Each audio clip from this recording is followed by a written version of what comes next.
Hello everyone, I am Rahil Kazmi and you are watching S R Legal Edge. तो हम यहाँ पर भारतीय नागरिक सुरक्षा संहिता को डिस्कस कर रहे हैं। अभी तक हमने चैप्टर 9 ऑफ द भारतीय नागरिक सुरक्षा संहिता तक डिस्कस कर दिया है। आज हम समझेंगे चैप्टर 10 ऑफ द भारतीय नागरिक सुरक्षा संहिता, जो सेक्शन 144 से लेकर के 147 तक जिसके प्रोविजंस हैं। और ये जो चैप्टर है ये बहुत ही ज़्यादा इम्पॉर्टेंट चैप्टर है, चाहे आप लोग जुडिशरी की प्रिपरेशन कर रहे हैं या चाहे आप लोग लिटिगेशन में हैं, क्योंकि ये जो चैप्टर है of order for maintenance of wifes childrens and parents, इस चैप्टर के इस केसेस के रिलेटेड जो मेंटेनेंस के केसेस हैं, कोर्ट्स भरी पड़ी हैं इन केसेस के साथ। तो चाहे आप लोग जज बनते हैं या चाहे आप लोग एडवोकेट बनते हैं, आपके लिए ये चैप्टर बहुत ही ज़्यादा ज़रूरी है और इसे बहुत अच्छे से पढ़ें। तो हम वन बाय वन इन प्रोविजंस को डिस्कस करते हैं। तो सेक्शन 144 कहती है order of maintenance of wifes childrens and parents. ये जो सेक्शन है ये पहले जो सीआरपीसी होता था उसमें सेक्शन 125 ऑफ द सीआरपीसी जो मेंटेनेंस के साथ डील करता था, लेकिन अब भारतीय नागरिक सुरक्षा संहिता के अंदर ये सेक्शन 144 है। तो अगर अब किसी को मेंटेनेंस लगेगी तो वो 125 के तहत नहीं बल्कि 144 के तहत लगेगी। तो इस सेक्शन की 144 की सबसेक्शन 1 कहती है कि जहाँ पर कोई ऐसा पर्सन है कि जिसके पास सफिशेंट मीन्स हैं और वो उसके बावजूद भी निगलेक्ट कर रहा है या रिफ्यूज़ कर रहा है मेंटेन करने से, किसको? अपनी वाइफ को, जो unable to maintain herself है। या फिर बी क्लॉज कहती है कोई भी लेजिटिमेट या इलेजिटिमेट, दोनों जो चाइल्ड हैं उसके, चाहे वो लेजिटिमेट चाइल्ड हों या चाहे इलेजिटिमेट चाइल्ड हों, चाहे वो मैरिड हों चाहे वो नॉट मैरिड हों, और वो अगर अनएबल टू मेंटेन देमसेल्व्स हैं, वो अगर खुद को मेंटेन नहीं कर सकते हैं तो उसको। और सी क्लॉज कहती है कि लेजिटिमेट या इलेजिटिमेट चिल्ड्रन जिन्होंने एज ऑफ मेजॉरिटी तो अटेन कर ली है मगर वो किसी फिजिकल या मेंटल एबनॉर्मलिटी की वजह से वो खुद को मेंटेन नहीं कर सकते हैं। और इस क्लॉज के अंदर जो मैरिड डॉटर है उसको एक्सक्लूड किया गया है। और डी क्लॉज कहती है कि फादर या मदर जो खुद को मेंटेन नहीं कर सकते हैं, यानी वाइफ को भी और चिल्ड्रंस को भी और पेरेंट्स जो फादर मदर हैं उनको भी अगर उस पर्सन के पास सफिशिएंट मीन्स हैं, वो निगलेक्ट कर रहा है या रिफ्यूज़ कर रहा है मेंटेन करने से, तो कोई भी judicial magistrate of the first class जो होगा उसके पास जब ये कोई प्रूफ आएगा कि वो इस तरह से रिफ्यूज़ कर रहा है तो वो ऑर्डर कर सकता है एक मंथली अलाउंस कि इस पर्सन को या इस वाइफ को या इस पेरेंट को या इस लेजिटिमेट या इलेजिटिमेट चाइल्ड को, जो हमने अभी कैटेगरीज ऊपर डिस्कस की, कि उनको इतना आपने मंथली अलाउंस देना है।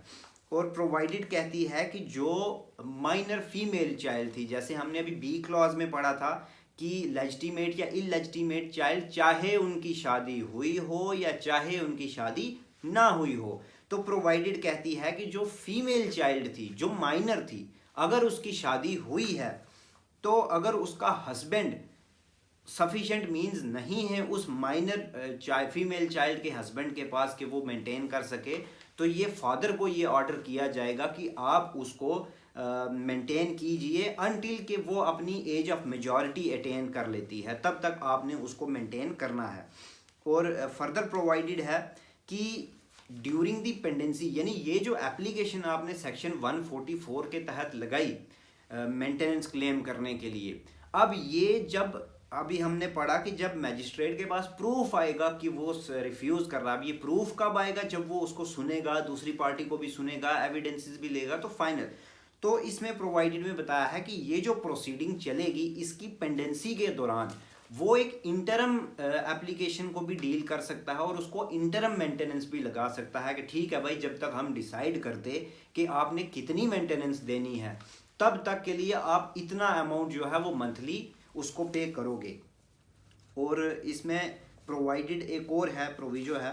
कि ये जो इंटरम एप्लीकेशन जो इसने डिसाइड की कि ड्यूरिंग पेंडेंसी आपने इतना देना है, वो 60 डेज के अंदर अंदर जो है वो डिस्पोज ऑफ हो जानी चाहिए। लेकिन 60 डेज किसके, जिस दिन वो एप्लीकेशन फाइल की उस दिन के नहीं, बल्कि 60 डेज उस दिन के कि जिस दिन जिसके खिलाफ आप ऑर्डर ले रहे हो। यानी मान लीजिए एक वाइफ है, वो अपने हस्बैंड के खिलाफ ऑर्डर ले रही है कि मुझे मेंटेनेंस दी जाए और ड्यूरिंग पेंडेंसी मुझे इतनी मेंटेनेंस दी जाए। जब उस चीज़ का नोटिस उसको भेजा जाएगा और वो नोटिस सर्व हो जाएगा, यानी उस पर्सन तक वो नोटिस पहुंच जाएगा, उस दिन के 60 दिन के अंदर अंदर वो जो एप्लीकेशन है इंटर्म, वो उसको डिस्पोज ऑफ करनी है मजिस्ट्रेट को। और इसकी एक्सप्लेनेशन में बताया है कि वाइफ में कौन इंक्लूड होता है। तो वाइफ में जो वाइफ है वो तो इंक्लूड होगा ही होगा, उसके अलावा कि कोई भी ऐसी वुमेन है जिसने डिवोर्स ले लिया है या फिर जिसको डिवोर्स दे दिया गया है और उसने अभी तक दोबारा शादी नहीं की है, रीमैरिज नहीं की है, तो वो भी इंक्लूड होती है। यानी वो वाली वाइफ जिसको डिवोर्स दिया गया है या जिसने डिवोर्स लिया है और अभी उसने दोबारा शादी नहीं की, वो भी एंटाइटल्ड है कि उसको भी मेंटेनेंस इस सेक्शन के अंदर मिल सकती है। और सब सेक्शन 2 कहती है कि जो भी मेंटेनेंस का ऑर्डर होगा या जो भी इंटरम मेंटेनेंस का ऑर्डर दिया गया है या जो भी प्रोसीडिंग के एक्सपेंसेस होंगे वो किस दिन से माने जाएंगे, यानी वो कब से दिए जाएंगे, वो मेंटेनेंस किस तारीख से दी जाएगी। तो इस सबसेक्शन 2 में बताया है कि जिस दिन वो ऑर्डर पास होगा वो उस दिन से दिए जाएंगे। लेकिन अगर ऐसा ऑर्डर होता है कि ये जिस दिन एप्लीकेशन फाइल की गई थी उस दिन से दो, तो फिर वो उस दिन से दिए जाएंगे। यानी ये कोर्ट की डिस्क्रिप्शन है, या तो कोर्ट कहेगी कि जिस दिन ऑर्डर पास हुआ है उस दिन से आप मेंटेनेंस दीजिए, या फिर जिस दिन ये एप्लीकेशन फाइल हुई थी आप उस दिन से मेंटेनेंस इसको जो है वो दीजिए। ये थी सबसेक्शन 2। और सबसेक्शन 3 कहती है कि जहां पर इस तरह का ऑर्डर पास किया गया कि आपने इतनी मेंटेनेंस देनी है या इतनी इंटरम मेंटेनेंस देनी है, और अगर वो person without any sufficient reason या सफिशिएंट ग्राउंड वो अगर फेल कर जाता है उस ऑर्डर को कंप्लाई करने से, यानी उसको अगर कहा गया कि आपने मंथली 5,000 रुपये देने हैं और वो अगर नहीं देता है विदाउट एनी रीज़न,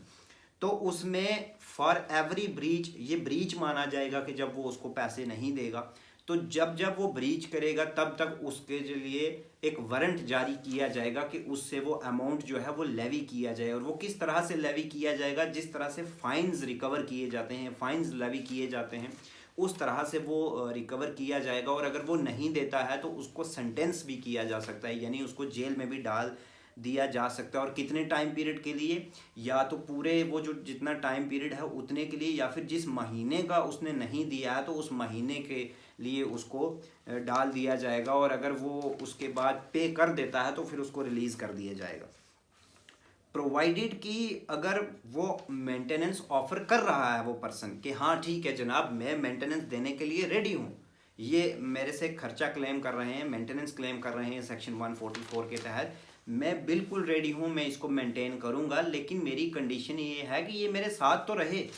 तो अगर वो उसको साथ रखने की कंडीशन पे मेंटेनेंस ऑफर करता है और वो अगर wife without any sufficient reason वो अगर रेफ्यूज़ करती है कि नहीं नहीं मैंने नहीं साथ में रहना, मैं क्यों साथ में रहूँ, मुझे बस पैसे दिलाओ पैसे दिलाओ, तो उस केस में उसको कैंसिल किया जा सकता है या फिर उसे ऑर्डर किया जा सकता है कि आपको कोई मेंटेनेंस नहीं मिलेगी, क्योंकि आप विदाउट एनी सफिशिएंट ग्राउंड अलग रह रहे हो और आप इसको हरास कर रहे हो, तो इसलिए वो कैंसिल भी किया जा सकता है। सबसेक्शन 4 कहती है कि अगर उस वाइफ ने अडल्ट्री कमिट की है या फिर वो विदाउट एनी सफिशिएंट ग्राउंड या विदाउट एनी सफिशिएंट रीज़न वो रेफ्यूज़ करती है कि मैं इसके साथ नहीं रहूँगी, मैं इसके साथ नहीं रह सकती, मेरी इसकी बनती नहीं, और या फिर वो दोनों अगर सेपरेटली रहते हैं, यानी वो अलग रह रहा है ये अलग रह रहे हैं म्यूचुअल कंसेंट के साथ, तो इन केसेस में कोई मेंटेनेंस नहीं मिलेगी। और सबसेक्शन 5 कहती है कि अगर कोई मान लीजिए 144 के अंदर कोई ऑर्डर पास कर दिया गया था कि आप इतनी इतनी मेंटेनेंस दो, और उसके बाद अगर ये चीज़ प्रूव हो जाती है कि इस वुमेन ने अडल्ट्री कमिट की थी या फिर ये वुमेन जो है विदाउट एनी सफिशिएंट ग्राउंड इसके साथ रहने से इनकार कर रही है, कोई ख़ास वजह भी नहीं है, और अगर वो दोनों सेपरेटली रह रहे हैं बाय म्यूचुअल कंसेंट से, ये 3 चीज़ें अगर प्रूव हो जाती हैं तो फिर मैजिस्ट्रेट अपना जो ऑर्डर किया था उसने मेंटेनेंस का या इंटरम मेंटेनेंस का उसको कैंसिल कर देगा, उसको रद्द कर देगा। ये थी सब सेक्शन 5। उसके बाद हमारी सेक्शन 145 है कि प्रोसीजर, कि ये जो एप्लीकेशन है, ये जो मेंटेनेंस का या इंटरम मेंटेनेंस का खर्चा लगता है, इसका प्रोसीजर क्या रहेगा। तो सबसे पहली इसकी जो सब सेक्शन है वो ये कहती है कि ये जो भी प्रोसीडिंग चलाई जाएगी ये कहाँ चलाई जाएगी। तो इसमें एक क्लॉज कहती है कि जहाँ पर वो पर्सन रहता है, कौन पर्सन, जिसके खिलाफ ये ऑर्डर किया जा रहा है, कि जो रिफ्यूज़ कर रहा था या जो निगलेक्ट कर रहा था मेंटेन करने के लिए, जहाँ पर वो पर्सन रहता है या तो वहाँ चलाई जाएगी। बी क्लॉज कहती है जहाँ पर वो रहता है या जहाँ पर उसकी वाइफ रहती है वहाँ चलाई जाएगी। सी क्लॉज कहती है कि जहाँ पर लास्ट टाइम वो दोनों साथ में रहे थे, यानी एज अ हस्बैंड और वाइफ जहाँ पर वो लोग साथ में रहे थे वहाँ पर भी ये प्रोसीडिंग चलाई जा सकती है, यानी उस जुरिस्डिक्शन की किसी कोर्ट में। ये नहीं है कि वो फलाने घर में रहते थे तो आपने घर पे जाके प्रोसीडिंग चला दी, नहीं, जिस एरिया में वो रहते थे उस जुरिस्डिक्शन की बात की गई है कि जहाँ पर वो रहता है उसकी जुरिस्डिक्शन के कोर्ट में, या फिर जहाँ पर उसकी वाइफ रहती है उसकी जुरिस्डिक्शन की कोर्ट में, और यहाँ पर वो दोनों साथ में रहे हैं। और अगर इलेजिटिमेट चाइल्ड की मेंटेनेंस की बात है तो जहाँ पर लास्ट टाइम वो उसकी मदर के साथ साथ में रहा था वहाँ पर चलाई जा सकती है। या फिर अगर पेरेंट्स की बात है तो जहाँ पर उसके फादर या मदर रिजाइड करते हैं वहाँ पर भी वो मेंटेनेंस के लिए प्रोसीडिंग चलाई जा सकती है। सबसेक्शन 2 कहती है कि जितने भी एविडेंसेस लिए जाएंगे, जो भी इस प्रोसीडिंग में एविडेंसेस लिए जाएंगे वो उस पर्सन की प्रेजेंस में लिए जाएंगे जिस पर्सन के खिलाफ ये ऑर्डर पास किया जा रहा है।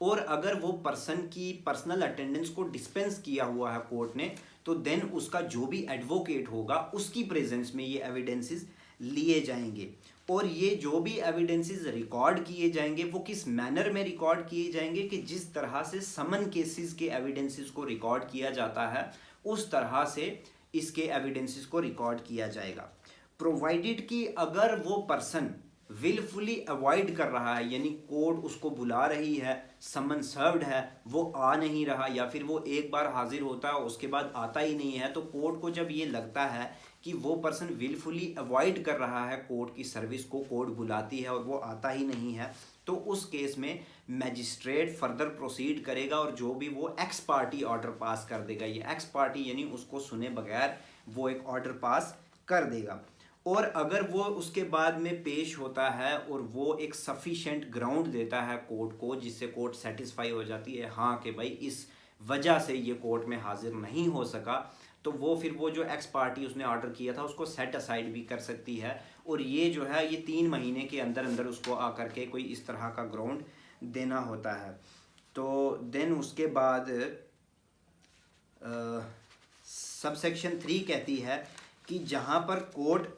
डील करती है एक एप्लीकेशन के साथ, जो सेक्शन 144 के तहत जो एक एप्लीकेशन कोर्ट में आती है कि हाँ भाई हमें मेंटेनेंस दी जाए, हमें निगलेक्ट किया जा रहा है, हमें रिफ्यूज़ किया जा रहा है, तो उस एप्लीकेशन में कोर्ट के पास ये पावर भी है कि कोर्ट अगर चाहे तो वो कॉस्ट के रिगार्डिंग भी कोई ऑर्डर पास कर सकती है कि हाँ भाई आपको हम इतनी कॉस्ट इम्पोज करते हैं कि आप इस पर्सन को दो, या फिर इसकी जो भी प्रोसीडिंग का खर्चा आया है वो खर्चा भी दो, तो वो भी डील कर सकती है। ये थी हमारी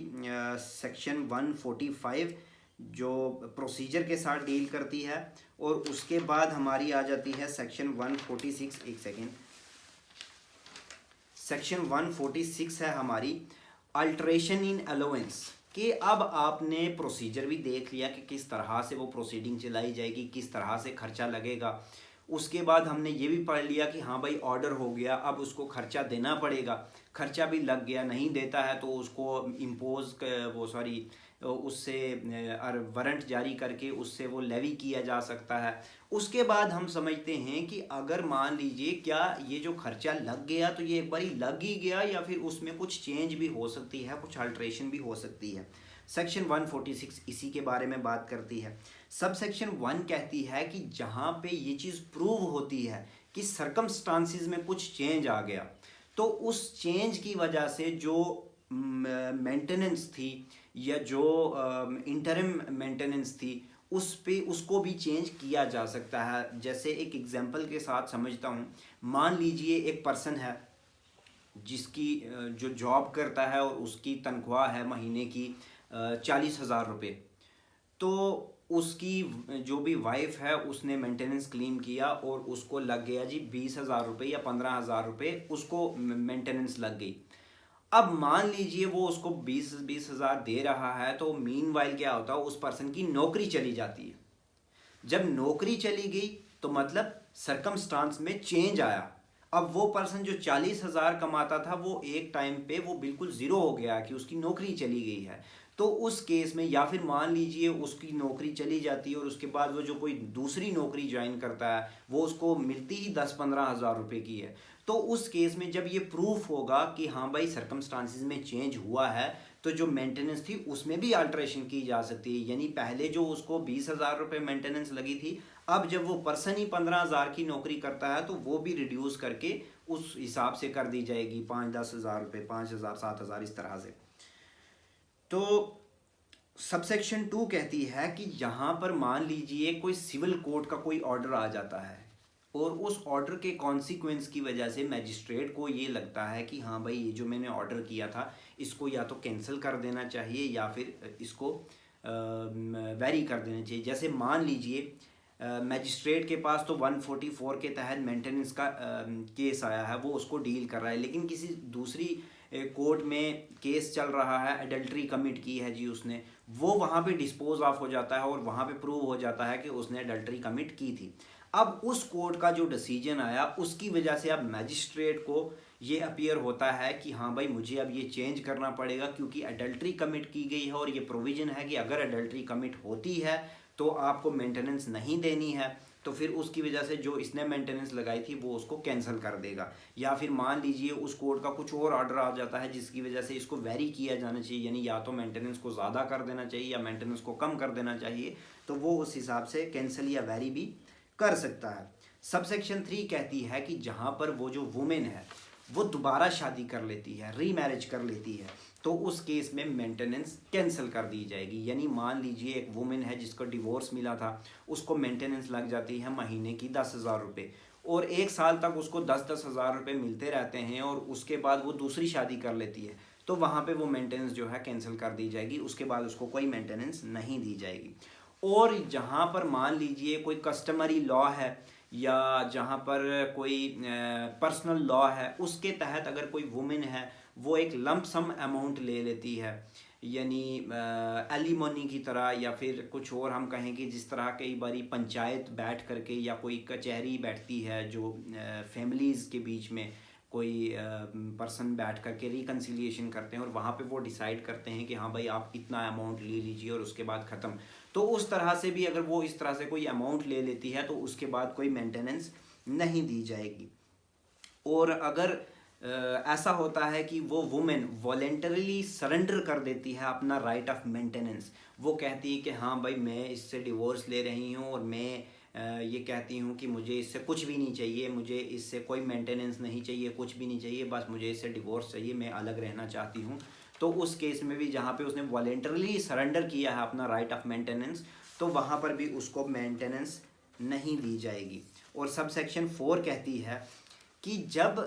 ये मेंटेनेंस की डिक्री बनाई जाएगी, यानी ये जो प्रोसीडिंग चली अब वो प्रोसीडिंग ख़त्म हो गई, एविडेंसेस ले लिए, दोनों पार्टीज़ को सुन लिया, उसके बाद अब जब ये मेंटेनेंस की डिक्री बनाई जाएगी तो कोर्ट जो भी मेंटेनेंस रिकवर की गई हो गई, या अगर मान लीजिए कोई डोरी दी थी तो वो डोरी भी रिकवर करती है, तो उसके टाइम पे जब ये डिक्री बनाएगी तो वो ध्यान में रखेगी जो मंथली अलाउंस उसने पे किया है ऑलरेडी, तो उस हिसाब से वो ध्यान में रखते हुए भी वो ऑर्डर पास रखेगी कि हाँ भाई इतना इतना अमाउंट इसने ऑलरेडी दिया है, तो उस हिसाब से डिक्री बनाई जाएगी। और लास्ट सेक्शन है इस चैप्टर की, section 147, enforcement of order of maintenance.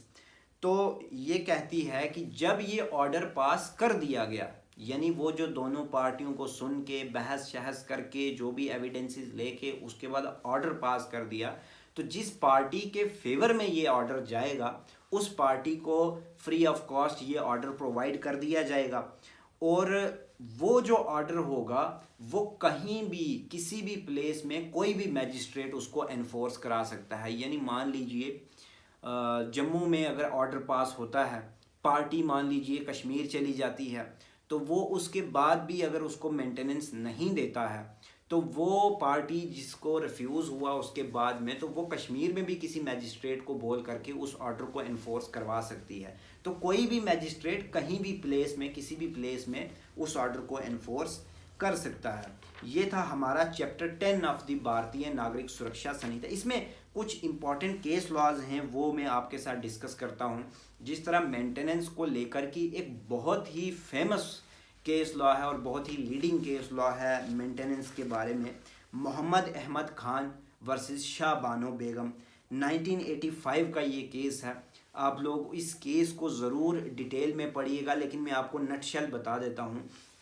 इस केस में कहा गया था कि ये जो प्रोविज़न है, ये यानी उस टाइम पे 125 सीआरपीसी था, अभी 144 बीएनएसएस है। तो ये एक सेक्युलर प्रोविज़न है, यानी ये नहीं है कि ये सिर्फ हिंदू लॉ के अंदर अप्लाई होगा या ये मुस्लिम लॉ के अंदर अप्लाई होगा या किसी और लॉ के अंदर अप्लाई होगा। ये सेक्युलर प्रोविज़न है और ये अप्लाई करता है irrespective of all the religion, मतलब कोई भी रिलीजन होगा उसमें ये अप्लाई करेगा। और इसमें एक और चीज़ बताई गई थी कि डोवर और मेंटेनेंस दो अलग अलग चीज़ें हैं। डोवर यानी जो महर फिक्स किया जाता है, और मेंटेनेंस ये अलग। महर तो आपने देना ही देना है, उसके अलावा ये जो मेंटेनेंस है ये भी आपको देनी है। और एक और पॉइंट इसमें कहा गया था कि ये जो मेंटेनेंस है ये